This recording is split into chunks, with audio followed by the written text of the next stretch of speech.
তো বন্ধুরা, অনেক দিনের প্রতীক্ষার ফল আজ ৭০ দিন আমার ধানের বয়স। মোটামুটি প্রতিটা গাছেই ধানের শীষ বেরিয়ে এসছে। অসাধারণ একটা সৌন্দর্যের প্রভাব লাগছে। সৌন্দর্য মানে কি, একদম অতি সুন্দর। দেখুন, প্রায় প্রতিটা ধানেই ধান বেরিয়ে এসছে, আর বালগুলো বেশ লম্বা লম্বাই আছে। অসাধারণ লাগছে। যে কথাটা বলছিলাম বন্ধুরা, যে আপনাদের দেখাবো আমি আমার ধানের পরিস্থিতি প্রতিটা দিন অনুযায়ী বলেছি। আজ এদের বয়স ৭০ দিন, মোটামুটি বেরিয়ে এসছে এরা।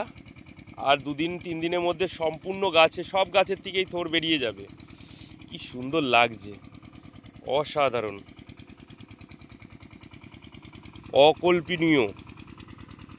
তো আমার যে কাজ, প্রতিদিনের নিত্য কাজ, ধানে জল দেওয়া। কারণ কি, এই ধানে এখন থোড় আসছে, তো এখন যদি ধান জল অফ করি তাহলে সমস্যা হতে পারে। ধানটা বেরিয়ে যাওয়ার পরে মোটামুটি অফ করে দেবো, ঠিক আছে? ধান বেরিয়ে গেছে মোটামুটি, আর বেশি ৪-৫ দিনের মধ্যে টোটালটাই বেরিয়ে যাবে। কারণ গরমটা পড়েছে, তো গরম যত পড়বে তত এরা তাড়াতাড়ি বেরিয়ে পড়বে। তো ওই যে আমার শ্যালো মেশিন চলছে।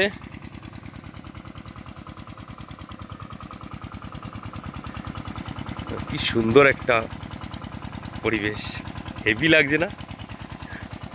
দারুণ লাগছে। এখন কিন্তু বেলা 10টা বাজে, তো মনে হচ্ছে যেন অন্যরকম একটা পরিবেশ। কি সুন্দর লাগছে, মেশিনের ঠক ঠক ঠক ঠক আওয়াজ।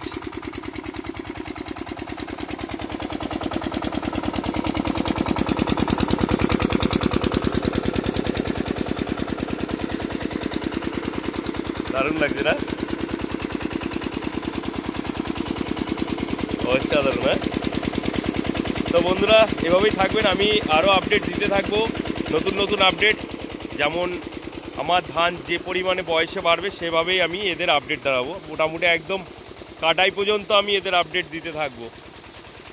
তো বন্ধুরা, ভালো থাকবেন, সবাই হাসি খুশি থাকবেন। দিনগুলো যেন আপনাদের ভালো যায়, সকাল থেকে সন্ধ্যা পর্যন্ত সবাই সুস্থ থাকুন, ভালো থাকুন।